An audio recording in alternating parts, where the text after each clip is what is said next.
Okay, good evening everyone. I think we should start.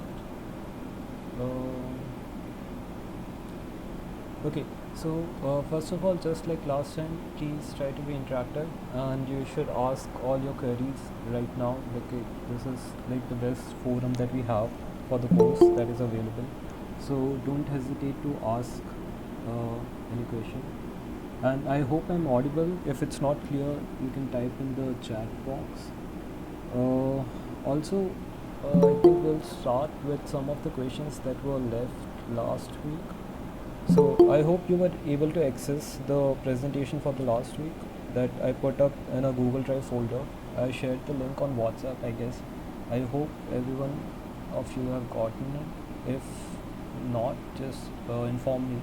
I'll either put it on the discussion forum otherwise. Okay, so let me put up presentation.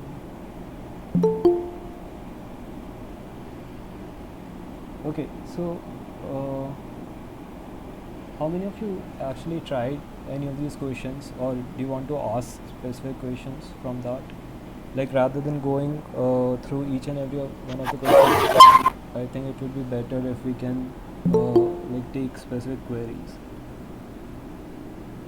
So do you guys have yeah, Harshit, I'm going to send the Google Drive link. I'll put it on the discussion forum, so just check it there. Like after this lecture, I'm going to put it up there. And so we have some, I think, 5 to 6 problems from last time. So if you guys want, we can discuss these. Otherwise, we are going to skip to sorting, which is this week's topic.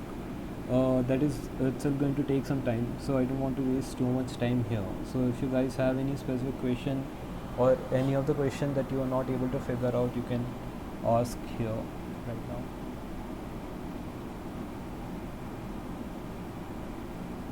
Anyone? Any doubts?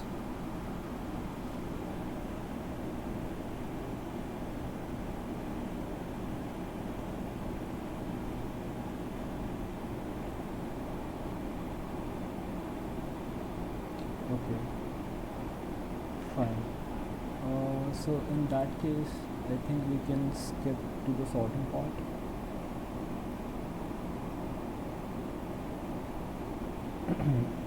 Okay. So I hope you guys got a chance to go through this week's lectures by Professor Mukund. And this week's lecture mostly concentrated around sorting, and there are 4 kind of sorting that are covered in the lectures, and selection sort and insertion sort were the first 2. So try to answer this question. The question basically deals with sorting of an array in an ascending order. So basically you'll have the shortest element first, and then the elements are in an increasing order, and you have to basically answer for the worst case for each of the selection sort and insertion sort.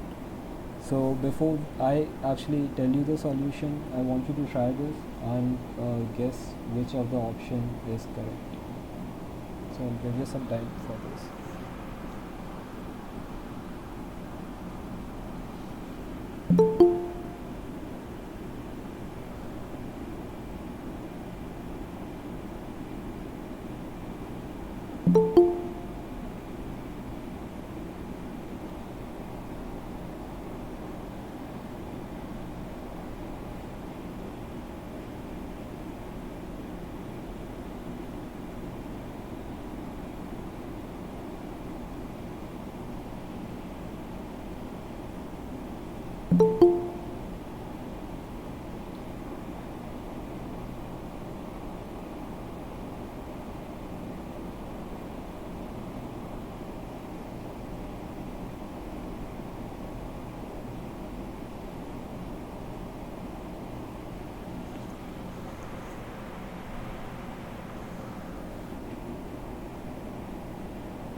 Okay, I have gotten only one answer so far.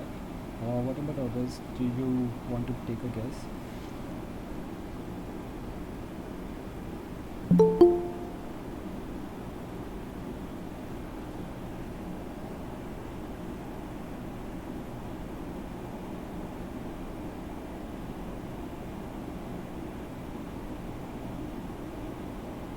Okay, so in case you are not aware about this insertion sort or selection sort, we are going to go through them briefly to just refresh our memory.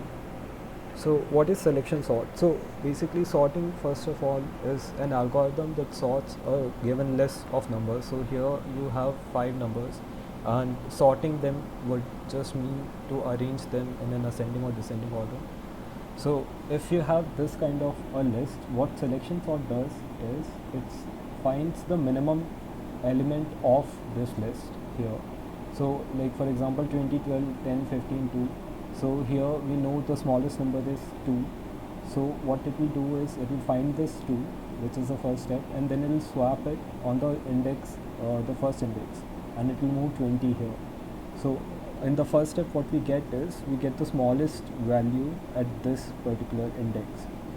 So this is the step. It will compare 20, the value at first index, to all the neighboring indices, and it's basically so if these numbers are like smaller than it, or it's just going to keep on registering it. So first number is 12 and 12 is less than 20, so this is the minimum number so far. Then we move to 10, and now 10 is less than 12, so we are going to store 10 as the minimum number till now. And then we move to 15, but 15 is larger than 10, so we don't do anything, and we proceed to 2. 2 is smaller than 10 and the smallest number in the list, so we record this value 2, its index, and we swap this 2 with 20. So this is the first step. Now if you repeat this step for second index, then basically you're going to get this 10 value here, and you're going to get the second step of sorting. So basically the selection sort works by checking minimum value in the list at each of the step and moving it to the just next index that we are looking at. Okay, so if this is the algorithm, what do you think is the complexity of this algorithm?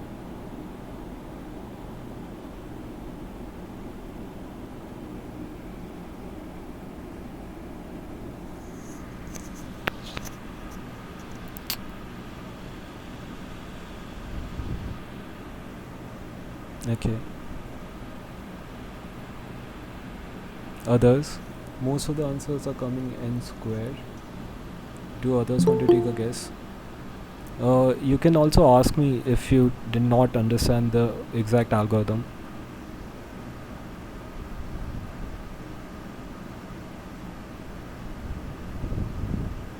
So basically at every step we are looking for the minimum value in the list and just pushing it for this, for the first index, then for the second index, third index.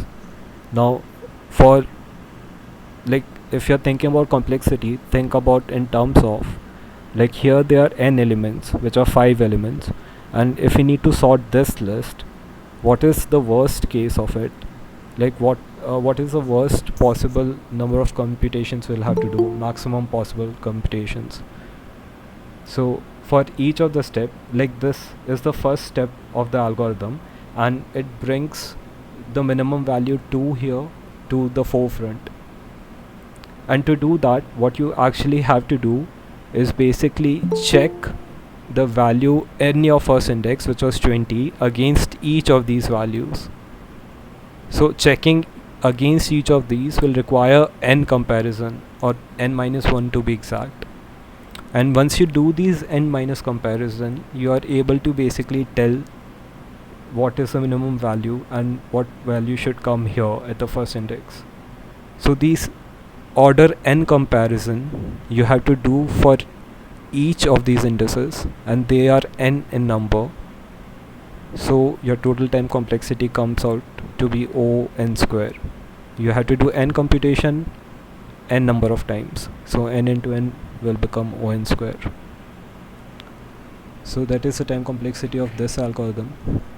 If you did not understand this part, this is one of the simplest sorting algorithm. The implementation of this algorithm is also quite simple. It's actually preferred many times in place of other more time efficient algorithm like merge sort or quick sort, because it doesn't really require a lot of space. You only need to keep track of one variable, which is minimum for this iteration, and it doesn't require much space, but it is not as efficient as merge sort or quick sort. Those algorithms we are going to see after this, but this is one of the simplest algorithm, very simple implementation. If you did not understand it, you can ask right now. And if you did not get how we got O(n) square here as the complexity.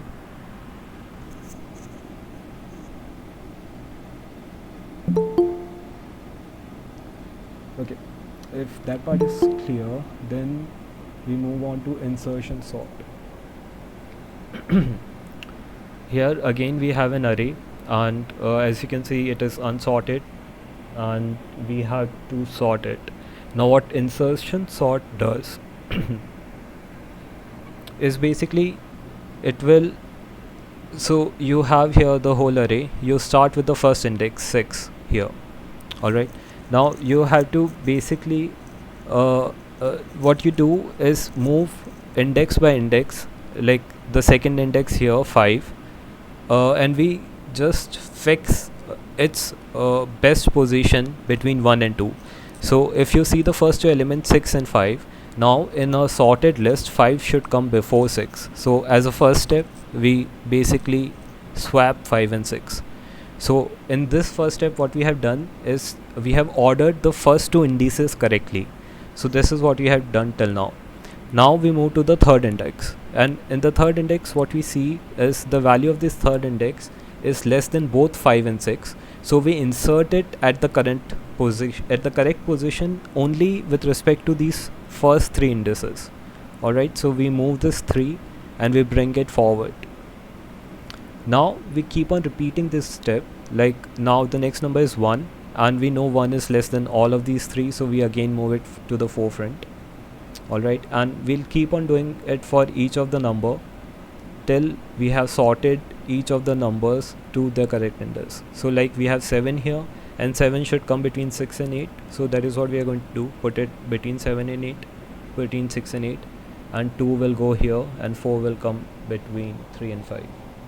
So this is the whole algorithm. What you are basically doing is reading each of your numbers here, like each like you just proceed in the indices and you insert them at the correct position, and you keep doing it till all of your numbers are sorted and put in the correct position. Okay, so what do you think the time complexity of this algorithm would be? If you did not understand this algorithm, you can ask right now. It's important that you understand each and every step of these algorithm, because that's only way you'll be able to actually calculate the complexity. Like if you do not understand how many computations it will actually take, you will not get the number of computations it's going to do for n elements. So think about it, how many computations we are doing at each step here, like to move this 5 around, then to move the 3 around, then 1 around, 8, 7, 2, and what in worst case how many computations do you think you'll have to do?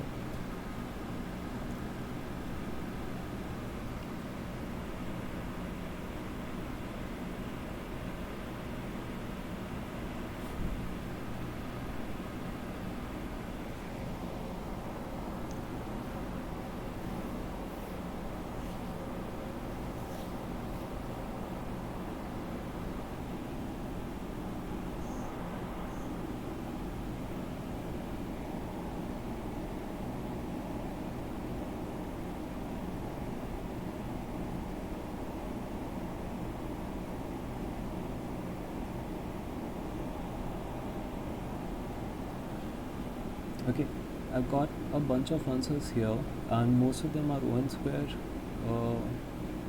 So the time complexity is indeed O(n) square here.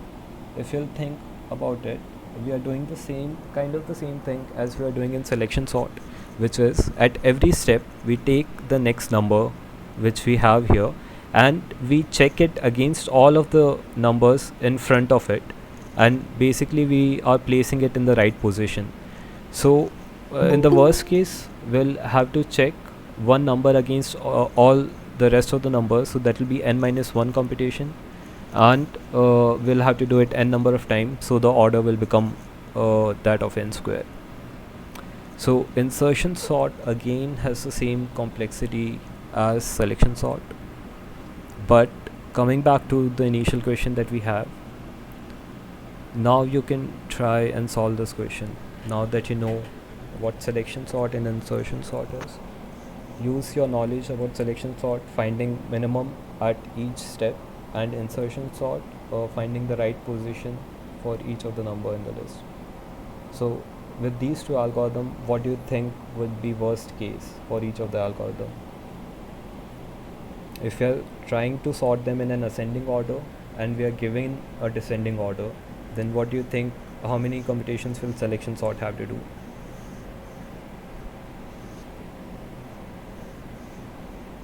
You can take your time, just think clearly about it. You can try to solve it on a pen and paper, and just give yourself a 5 number of list, and there are like 5 numbers in a descending order, and just apply each of these algorithms on it and see which one, for which of these algorithm it is actually the worst case.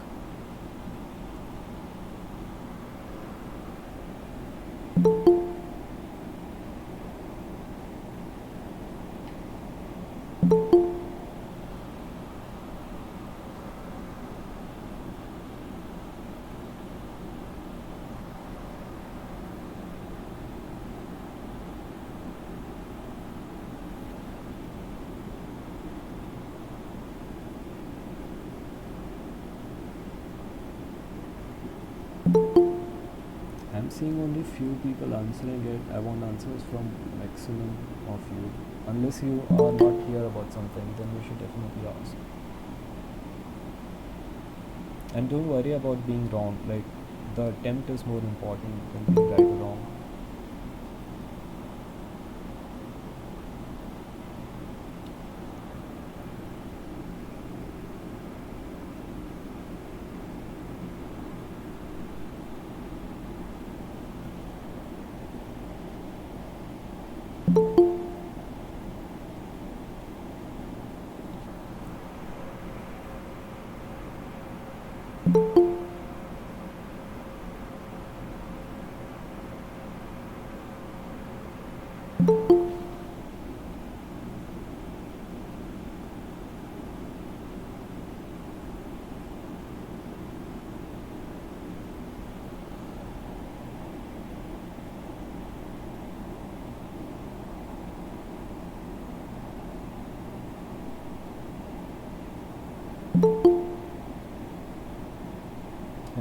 So most of the answers are A, I guess, and which is the correct answer. And so basically, if it's a descending order, then it will be worst case for selection sort, because in each step what selection sort is doing is finding the minimum element in the list for each of the indices. And if it's in descending order, then it'll definitely have to check for all of the n numbers every time for to sort it.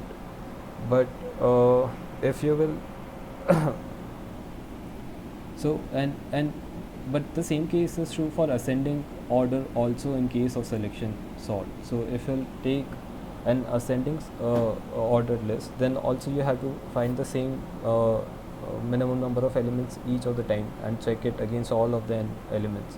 But in case of if you have the insertion sort and you already have an ascending order list, then you really do not have to basically keep doing it against all the n element, and you will just stop it after checking it with the neighboring element. So if it's an already ordered list, then your insertion sort is not going to take n square time, it will just be O(n) for n number of steps.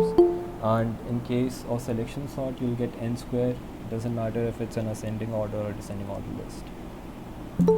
Okay, I hope that was clear to people. If you have any question on this and how did we get here, like people who guessed wrong. If it's still not clear, then you should definitely ask me. Ask me in the chat, or you can just turn on your mics.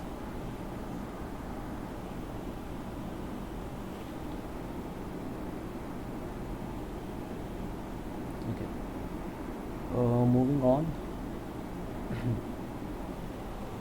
So try this question, read it carefully.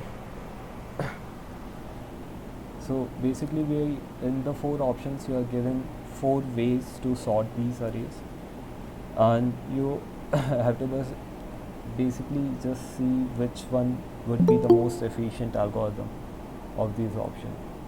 In particular, what I want you to do is figure out the exact time complexity of each of the four options and check which option has the best time complexity and what is that exact time complexity. So this question is based on merge sort and quick sort. You have to have knowledge of both of them. If you have seen the lectures and if you got them, then I think you would be able to do this question. So just read it carefully and give it an attempt. What option do you think will be fastest?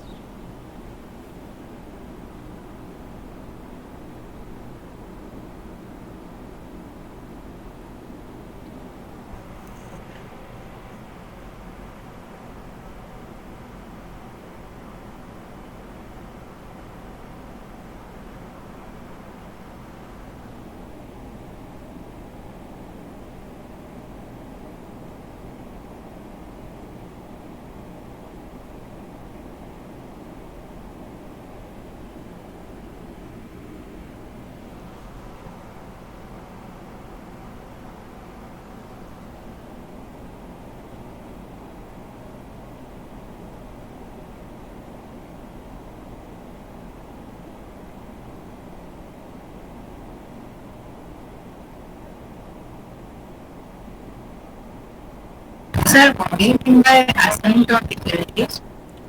Farheen, your voice was breaking in between. Can you come again?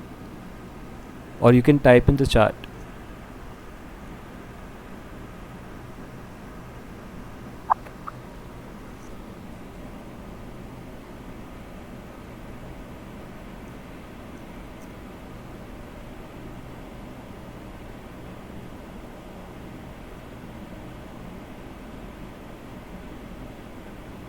Oh, okay. So asymptotically just means for a given large value of n. So what you have to think is the number of elements in each of these arrays are very large.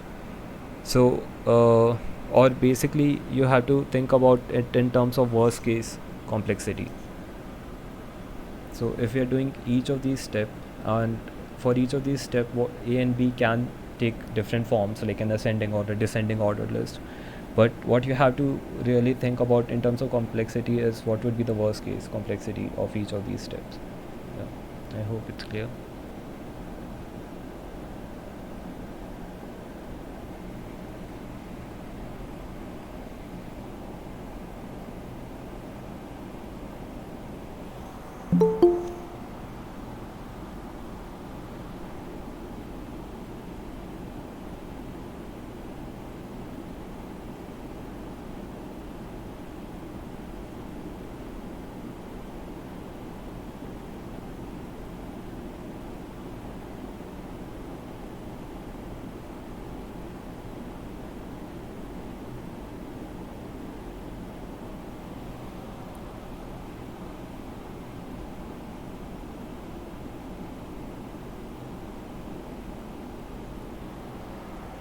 So asymptotically, I just want to reiterate, it means the worst case complexity. So for any of the algorithms you're thinking about, think about the worst case that can happen.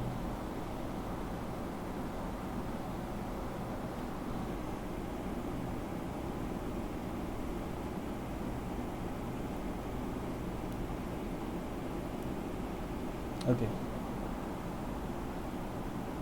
So I think a lot of you have tried to guess it. Okay, before I actually give you the solution of the problem, I think we should look at merge sort and quicksort themselves what these algorithms are and what are their complexity individually. So first we'll look at merge sort. So if you're given an array like before here, so you have around 7 elements in the array and you need to sort them in ascending order, the smallest one first and increasing order. So what does this algorithm do? So it's basically you have to keep dividing your complete array into smaller parts. So if you have 7 elements here, you break it into 4 and 3 elements. So basically if you had 8 elements, so you would break it in 4 and 4. And so if you have 4, then you break it in 2, and 2 you break it in 1. Now once you have on the leaf, once you are on the lowest level here, so these are called your leaf nodes. What you do is basically you rearrange all of these leaf nodes in the correct order. So first you look at like the first leaf node that you have here, 38 and 27. So the correct order would be 27 first and 38 later. So that is what the order you put it in. And 43 3, you're going to put it in the right order, 343. And similarly for these two, 10 is alone, so 10 just remains like this. Now once you have rearranged these two element pair, so all these pairs you have put in the right order. So now you have to do a merging step. Now what does this merging step do is basically it will look at the first element of this array, which is 27, and the first element of, okay, I'm hearing some pretty good, just Paras, can you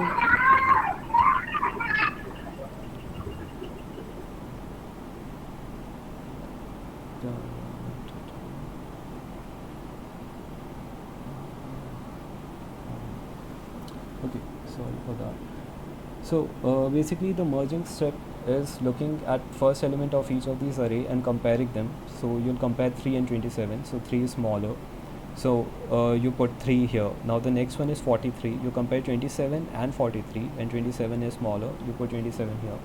Then you move on to 38 and 43, and 38 is smaller, you put it here, and you put the last remaining 43 here. So this is one merging step to merge these pair of arrays basically. So these 2 into 2 array, putting them back in 4, and you'll get a 3 array here, and then you again merge it in the last step. So you have an 8 or 7 values here, and you make a tree. So the number of steps that will be required in this tree, so you can see so these are called the branches of tree, each division, and the height of the tree is basically number of levels that you have here. So here we have like 1, 2 and 3 level.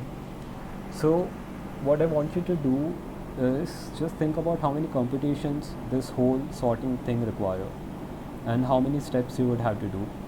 It actually depends on the height of this tree, the number of steps you'll have to do. So the first thing that you should think about is the height of this tree in terms of n. N is the number of elements in the array. So think about what would be the height of this tree in terms of n, and for each of these levels how many computation we are doing. So that would be your total number of computation and the complexity of the algorithm. So just take your time, think about it carefully, think about it in terms of the height of the tree and computation done at each level.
Okay.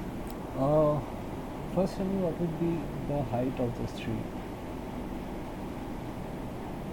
Just the height of the tree. And you have to just basically count either the green arrows or the red arrows. Just I want this height. Either just this height or this height. So it is actually 3 in this example, but in terms of n, it would be. And so here basically height is counted as the first level, the second and the third level.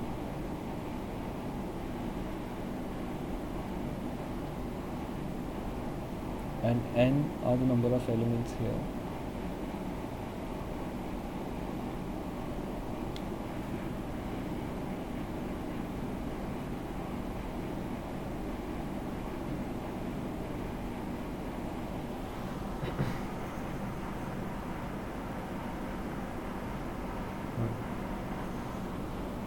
Okay, so the height is actually exactly log n, and it would be more like a rounded version of log n. And here the log would be to the base of 2, because at every step you're dividing into 2 parts. So the whole thing would be log of 7 to the base 2, and the rounded value of that. So that will come out to be 3 in this case. And now think about at any of these particular levels, how many computations are happening. What we are doing at every level is just comparison operation. We are comparing one element against another. Now think about how many comparison operation we'll have to do at each of these levels. And in terms of n, and will it be an exact value can you come up with, or will it be like in terms of an order of n squared, or can you come up with a hard number for that number of comparisons done at any level?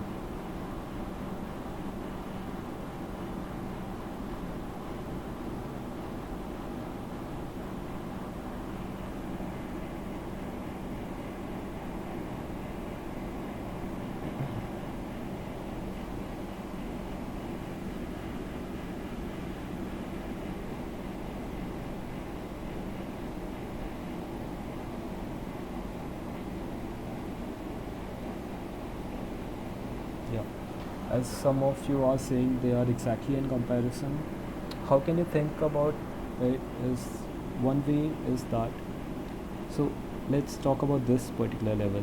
At this particular level, to come to it, what you have to do at this level is basically compare numbers such that you can give an ordering of numbers at the next level. So to give an ordering of the number 3, what you'd have to do is compare 3 and 27. Alright, to give an ordering for 27, you'd have to compare 27 with 43. Okay, so for each of these number to come in their right position at this level, you'll have to do exactly those many comparison as their number in your whole array. So there are 7 numbers here, and you'll have to do 7 comparisons to get to this level.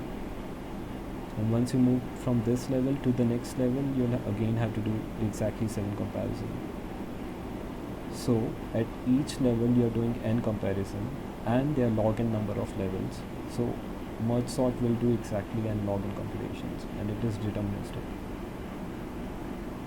Okay, if you guys didn't understand any of the steps, you can ask me now. Like either the how did we calculate the height, or if you didn't understand how did we take n comparison to get to n numbers.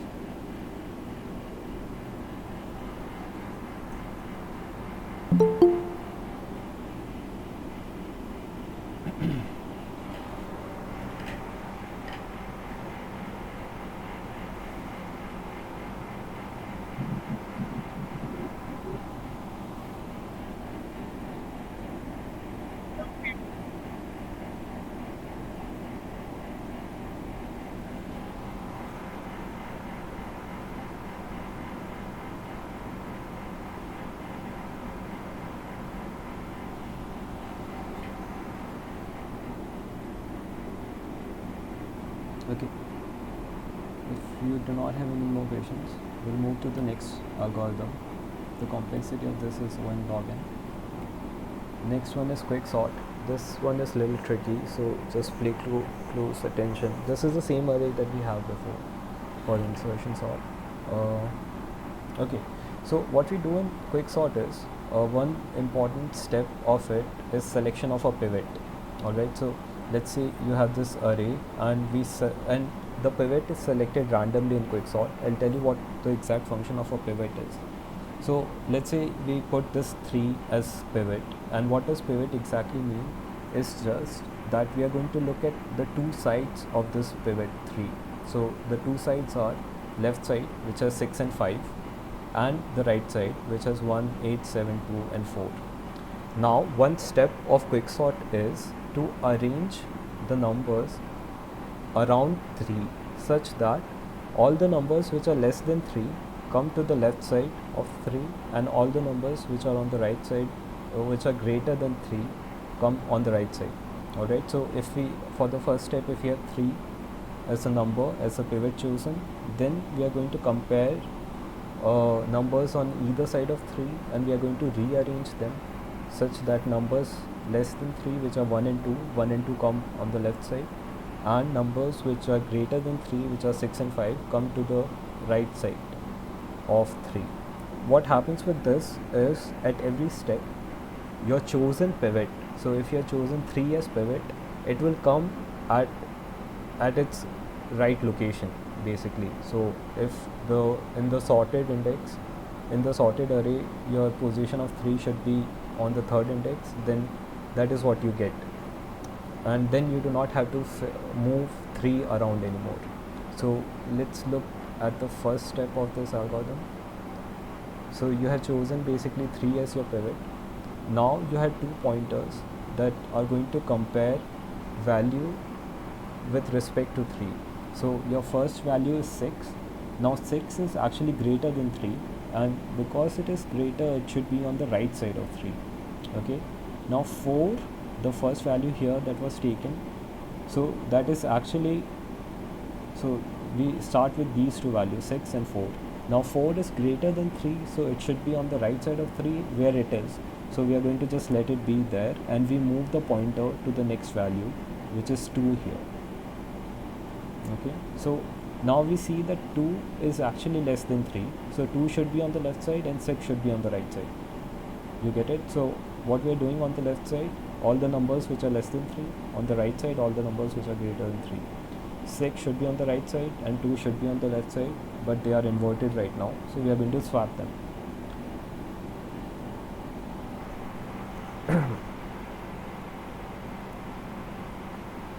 So once we do this swapping step, we move to the next number, which are 5 and 7 here.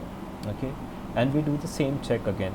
So the check would be, if 5 is greater than 3, it should be on the right side, and 7 is greater than 3, and it should also be on the right side, so we are just going to skip over 7. So we compare 5, 7, we move over 7, we move over 8, and then we come to 1. Now 1 should be actually on the left side of 3, and 5 should be on the right side, so we do the swapping.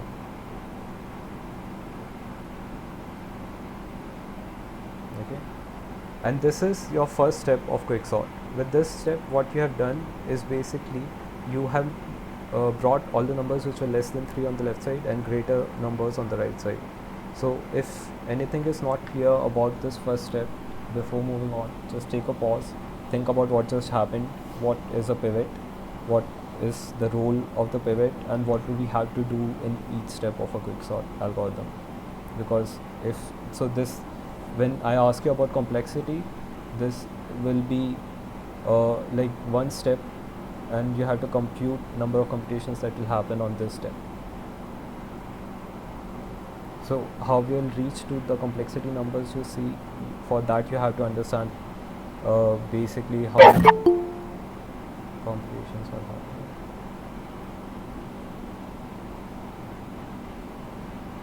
So did you choose the pivot randomly, like any number or like meaning? Yeah, so there are a lot of variations on quicksort actually, and there are many strategies to choose your pivot. So one strategy is to just keep on choosing the midpoint value that you have. So if you have, let's say, 9 element, then you're going to choose the fifth element. And if you have an even number of elements, just choose either of, like if you have 10 elements, choose fifth or sixth element. So that is one strategy. What does this strategy buy you is that at every step you're going to get equal number of left and right thing. So here we chose 3 as the pivot, and we got like 2 numbers on left and like how many, 5 numbers on the right. So this is not even, right? So to make it more even, we can choose always the center value irrespective of what it is. So that is one strategy. Then another strategy is to completely choose it at random every time. So that is actually called randomized quicksort, and it comes under this broad umbrella of randomized algorithms. Randomized algorithms basically mean that there are in each of the iteration there is one source of randomness, and because there is a source of randomness, you do not know when it is going to get over deterministically. So the number of computations that will be done depends on what exact numbers that you chose randomly, what was your pivot, right?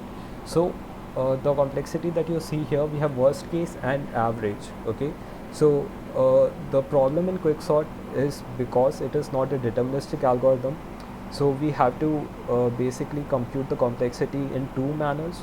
We talk about an average complexity, which is you take all the possible cases that can happen with a quicksort algorithm. You take all the permutations that you can get your input at, and you choose all of the pivot ordering that you could have done, and basically you exactly compute how many steps are there, and then you take an average of it, so you get one number. And there is a worst case complexity in which you are choosing the pivot such that you had to do maximum number of computation, and there will be a complexity of that worst case. So there are these two things, and there are different variations and approaches to choose pivot, but the one I'm showing you here is choosing it randomly. Yeah. Okay. Thank you, sir. Yeah. And okay, Karthik is asking, when do we stop the comparison? I mean, what is the exit condition? Yeah. Okay, that's a good question. The exit condition is basically when both of your pointers have come exhausted each of the side.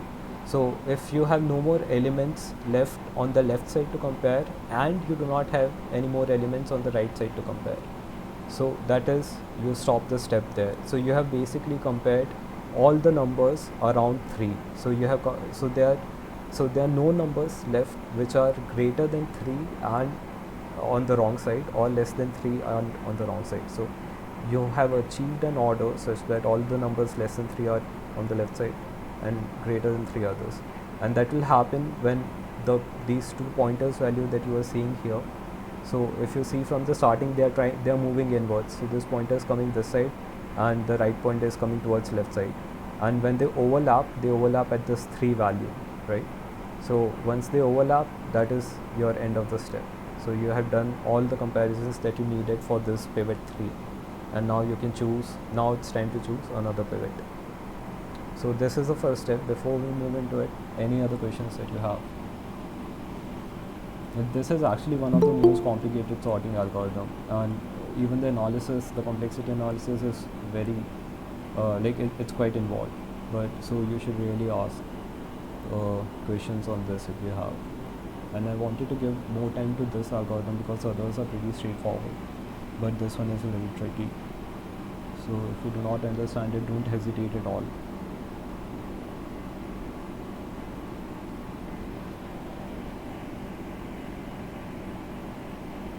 Yeah, the pivot can be the smallest one, and we are going to see that. Yeah, let's wait for it. The next step would be that.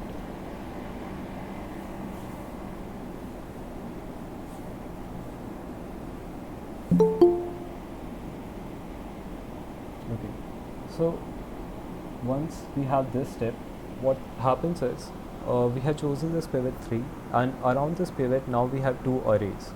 Array made by the left side 2 1, and array on the right side, which is made by these 5 elements. Now what we have to do is we have to sort these left and the right side arrays individually.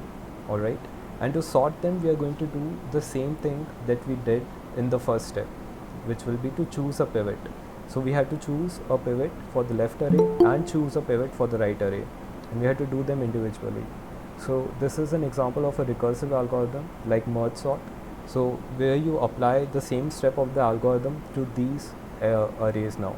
So whatever was your algorithm for quicksort, you give this as an input, and then that algorithm calls itself with these as the input now, 2 and 1 and 5, 8, 7, 6 and 4. Okay. So if we do that, let's say we have 2 and 1 and we are choosing a pivot now on for just this array. Okay, so we have chosen 1 as a pivot here. Now we are going to compare it with 2. Okay, so in this case, what Harshit you are asking, 1 is the smallest element chosen, okay, and it is the pivot. So what happens is, now in this case the pivot should basically, the value 2 is greater than the pivot, so it should come on the right side of it. Okay, and you are allowed to move the pivot also, by the way. It's not just if a pivot is one of the number that is chosen, which is shown by the red box here, so the comparison pointer, and we see that 2 should come on the right side, then we basically swap these two values. So this would be our one step. We are swapping and putting them in the right order, and now basically the pointers have overlapped and you do not have any more values here. So this is done.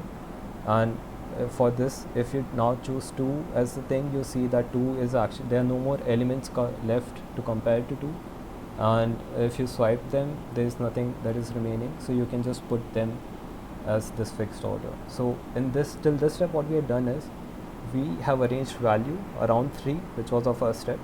Now we have applied quicksort to this array itself, and we have placed these values in the right order.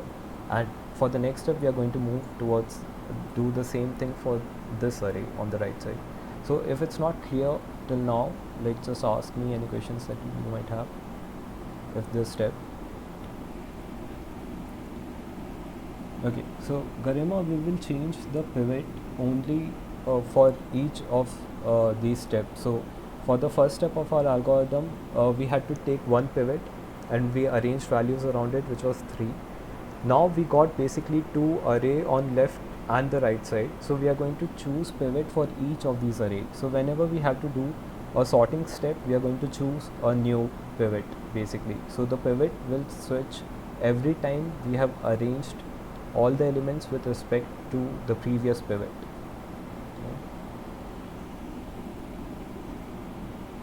Okay, any other questions that you might have?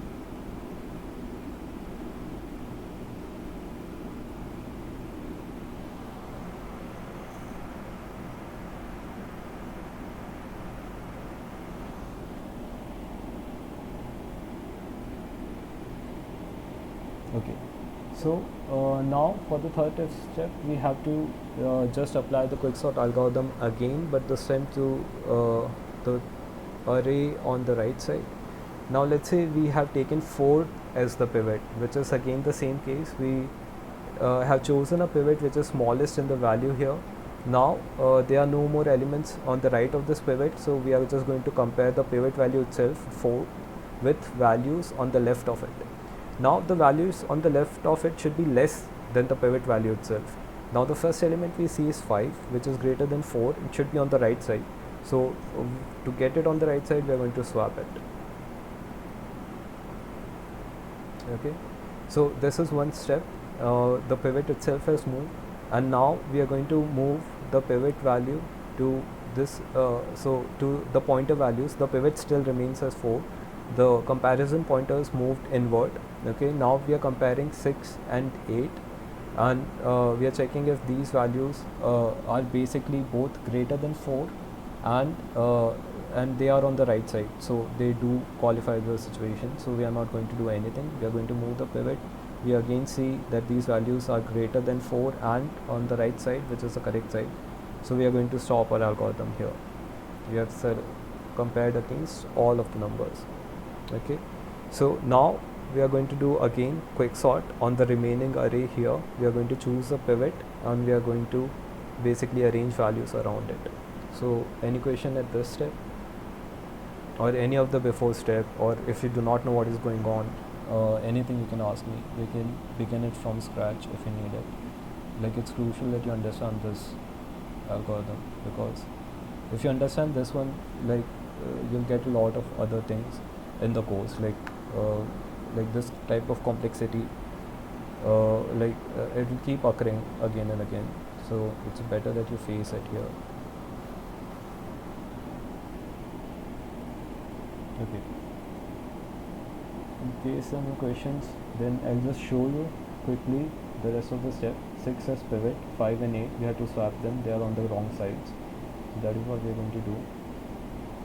After the swapping, we move the pointer inward, and 6 and 7 they are again on the wrong side, so we are going to swap them. Okay, now you have these values are set. Okay, and now for 5 you only have one pivot, nothing to compare, so it's sorted. And for 7, 8 you choose one pivot, the values are actually on the right side, and you overlap and it's over. And 7 will again be the last element as a pivot, nothing to compare, and it's all. And that's how you order the whole list. The analysis of this algorithm I'm going to leave for you to do. I want you to actually go just think about each of the steps that are happening if you choose the pivot, and just think about what would be the worst number of computations that you would have to do, and what exactly would it be. You can if you do not still understand this, you can ping me on WhatsApp or on discussion forum, you can ask it, or on the group. But I want you to just think about what would be the worst case scenario of this algorithm, what should be the input and what would be the computations like, so that you'll get n square number of computations. And then think about how does on an average n log n computations come. You can again find the analysis of these algorithms in the course slides also, or there are also resources online. Even just looking at Wikipedia page, you're going to get enough info about it. But just read about it. You can even check out some videos online, whatever you're comfortable with, and try to grasp how would we calculate these values. Okay, so for now I want you to go back to the question that we started with. So here, now with your knowledge of merge sort and quick sort, just tell me, okay, forget quick sort and merge sort. First I want you to just tell me what is the complexity of this first option. So you have two arrays and you are basically comparing one element against another of each array. How many computations will happen? What is the complexity of this option?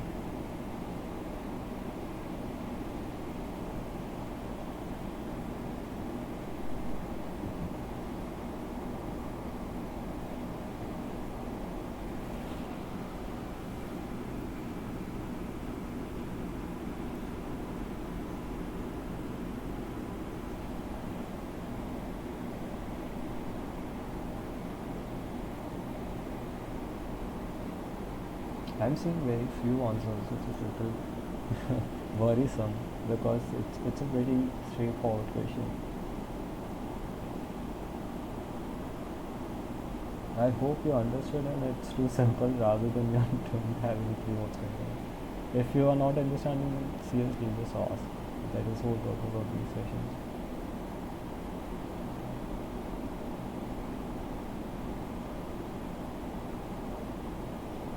Okay, yeah. N square is the correct answer, and we are basically comparing n elements of A against n elements of B. For each comparison of A, each element comparison will need to check it against n times, and we are doing it again n times, so it's n square. What about the second option? We are sorting with merge sort one array, and we are doing inserting of elements of B in the merged array of A. What would be the complexity of merge sort? Just the merge sort part.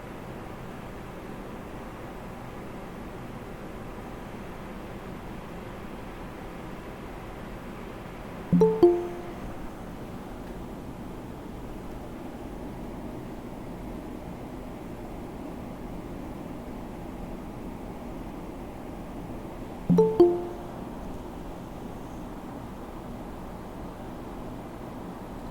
people are still saying n square, but I hope you mean o n square for the whole option, because merge sort is going to only take n log n step here. Yeah, and it will be plus n square. What is correct? Got it. So n log n for sorting your A, and for comparing B, each element you have to compare against, in the worst case, all elements of A, and you have to do it n number of times, so it will be n square. For the third option, sort A using quick sort. For each element BI, use binary search to check if BI appears in A. Quick sort. What is the worst case complexity?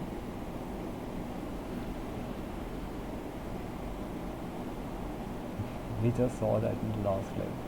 This is more like if you're even awake right now. Worst case complexity. Yeah.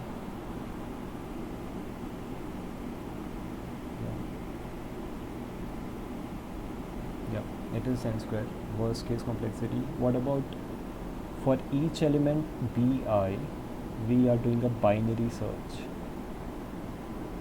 If okay, if you are given an array with n elements, and I tell you to search for one element in it using binary search, then what will be the complexity?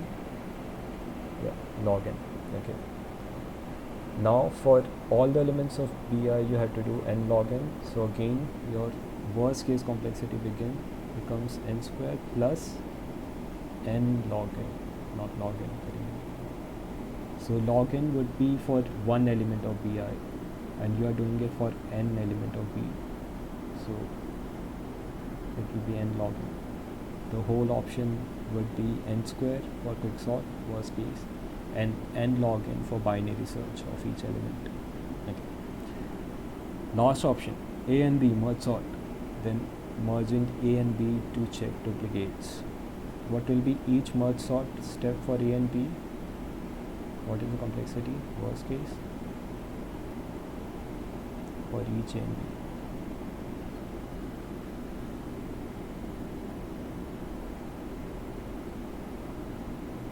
For A, it will be n log n. For B, again n log n.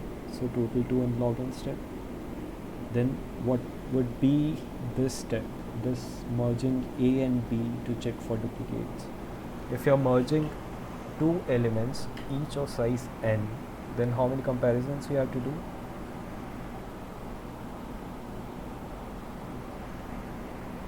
You have n element and n element, and now you are merging them. Think about it. You have total of 2n elements to place. Yeah, it's 2n log n plus 2. Okay.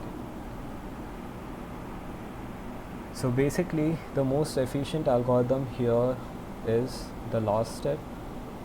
Otherwise, all of these are of the order n square. So you have n square for all of them, and your last option would be n log n, which is your most efficient option. Okay. If any of you guys didn't understand how we calculated complexity of any of these steps, ask away before we move on.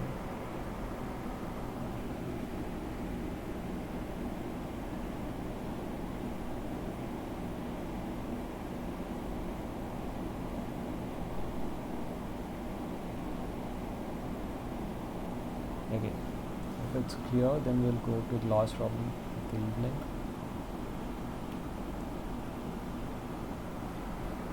This is regarding quicksort. And think carefully about this. Read the question.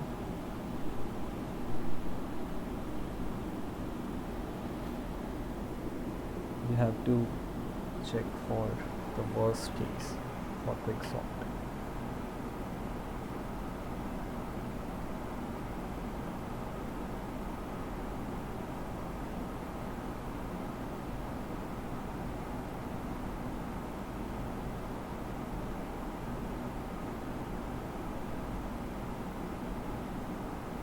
Here there is an important line.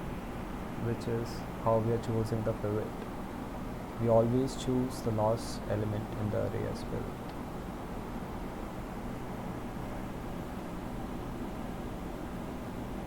Okay, so sort of the quicksort has doesn't matter what, if it's randomized or if you have a fixed pattern of choosing the pivot, you are going to get the worst case as n square, irrespective of your pivot strategy.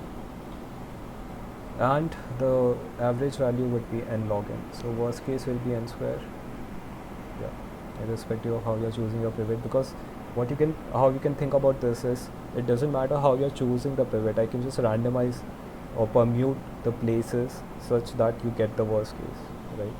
So you cannot basically have a foolproof pivot choosing strategy, let's say. So all of them are, if you take the randomness into account, all of them are as good as anything else. So if you're choosing a pivot in this fashion here, the last element in the array, so it is actually as good as choosing it in the middle value or choosing it randomly. It's all the same, because your inputs can be permuted in the same way.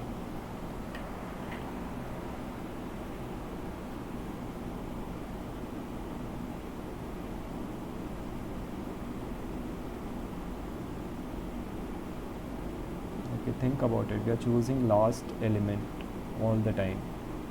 If you're choosing last element, what would be the worst case?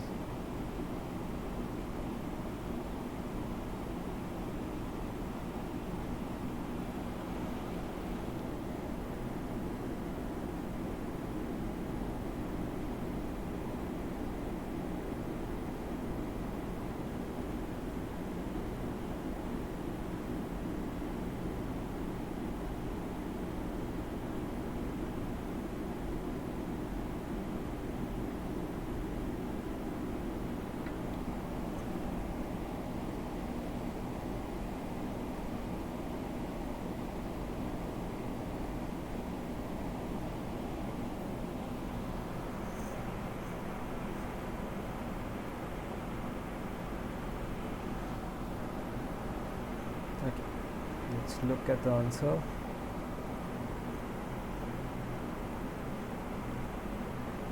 So basically, if you're choosing last element every time and it is in a descending order, then basically you have to keep moving your pivot by comparing it to every element in all the steps, and that's how you're going to get most of the comparison. Basically, you'll have to keep moving every time you choose the last element, and you have to basically put it on the first of the list, and that's how you're going to get all of the n square number of steps. You can actually, one good way to check these algorithms and their time complexity is to do just a dummy example. So if you're going to try this, I want you to just do it on just like 5 4 3 2 1. Just do this, choose last element as the pivot, like 1, and just see at each step how many comparisons you're doing. So basically, if you'll have, let's say, 5 4 3 2 1, okay, now you're choosing 1 as the pivot. So what are you going to do is, you're going to basically, your pointer would be 1 and 5, okay, and you are going to basically move 1, like basically 5 to the right of 1, and then you're going to do the same with all of the other pivots also. So every time you do it, you have to at every step compare it with all of the n elements, basically, because they are already in a descending order. So you'll no, so basically it is in a descending order, and what we have to do is move it in an ascending order.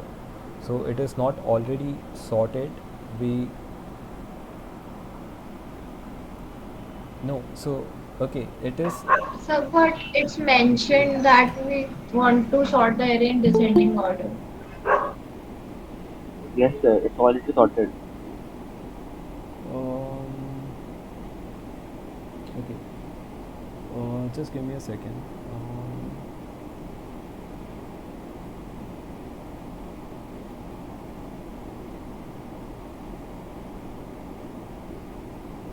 Okay. I think then this is more like, basically, if you're choosing the last element of the array, instead of splitting your whole array in n by 2 and n by 2 elements, you're basically splitting them always in the worst case n minus 1 and 1. So the number of splitting, the number of levels that you are going to get would be basically n instead of log n. So you're going to get n number of steps instead of log n, because you're splitting 1 n minus 1 and then 1 n minus 2, 1 n minus 3, and that's all.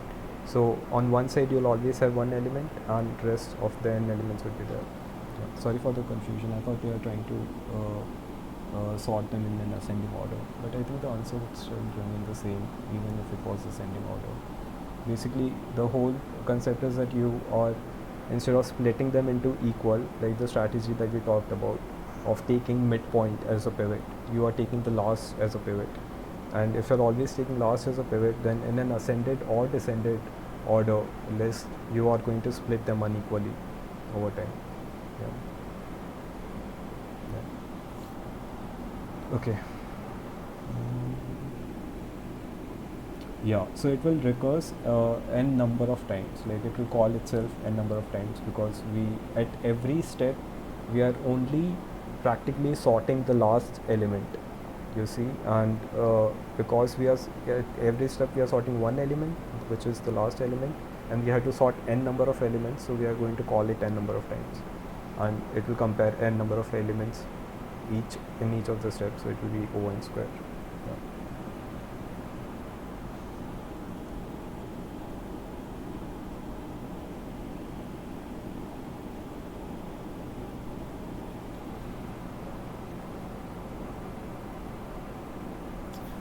Okay, and here ascending or descending actually wouldn't matter, so you can see that for yourself, and it is actually a good exercise to just apply these quicksort algorithm or these pivoting strategies on very small number of arrays, like just 5 element or 10 element. You can either write even a code for it, which will be better for practicing coding also. You have to do coding assignment also, which is due on 11th August. So okay, Garima. Basically the whole thing is that at every step you are only sorting the numbers with respect to the pivot, which is your last element, and if it is already in a descending order, in the order that you want it, so you are basically at every step just going to keep that pivot, compare it with n number of values and just fix it there, then move on to the next value, which is again the last element, compare it with n number of elements and just keep it there. And this you'll have to do n number of times, and each time you're doing it, you're comparing it with order n elements. Okay, and you're doing it n number of times, so it's n square.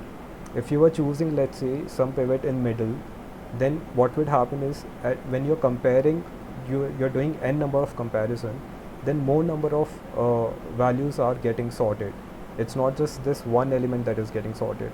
Okay, so there's chances that you're going to have to do less number of pivoting afterwards, because your input is also splitting in n by 2 n by 2, so you have to do it log n number of times, but because now here you are always taking this last term, you have to do it n number of times. And like it's a good exercise to do it on an example array.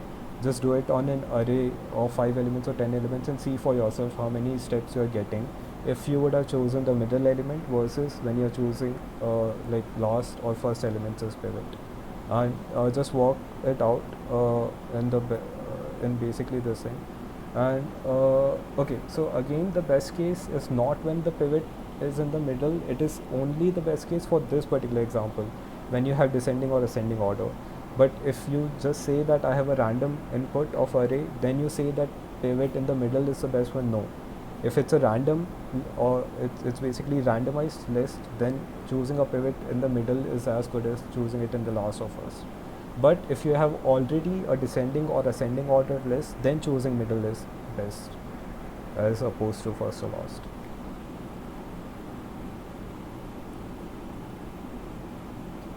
Okay, best case only if it's ascending or descending. Okay, like keep that in mind. Best case not for any permutation of n elements. For a random permutation, it doesn't matter what your pivot strategy is.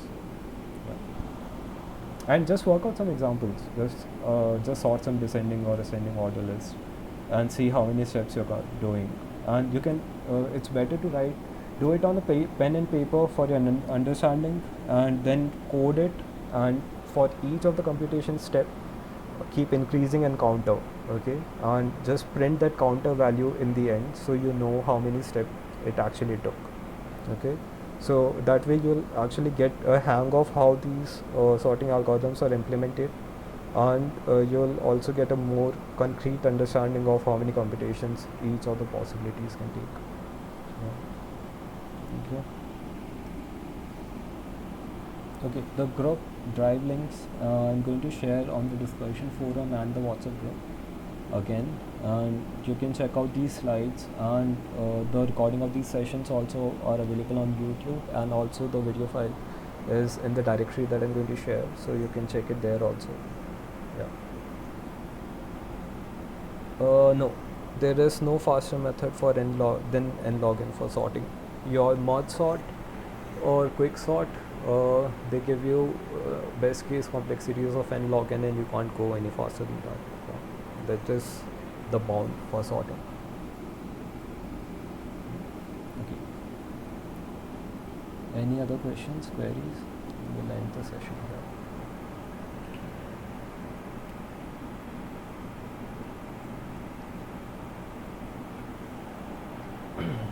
Okay, I'll leave you guys to it.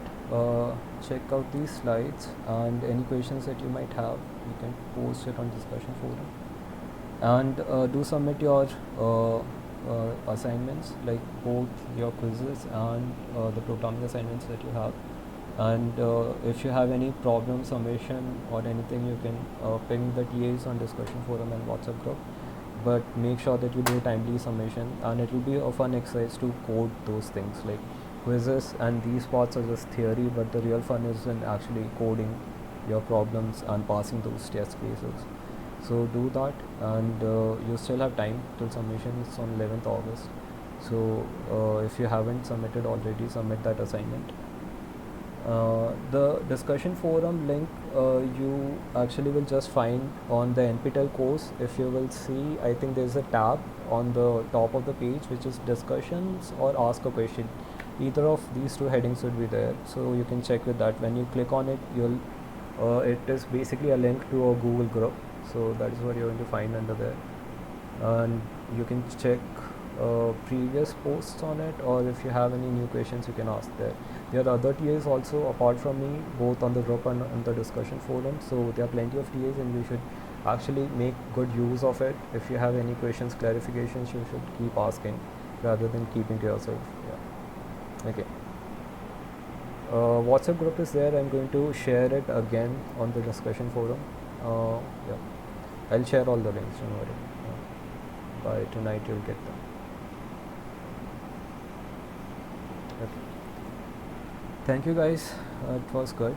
I hope you are grasping the material. I really want you to just basically understand whatever we are teaching here, and these sessions are made such that you can clarify your doubts and everything. So just study whatever is being taught, do your assignments, and we'll meet again next Tuesday. Okay. See you guys. Bye-bye.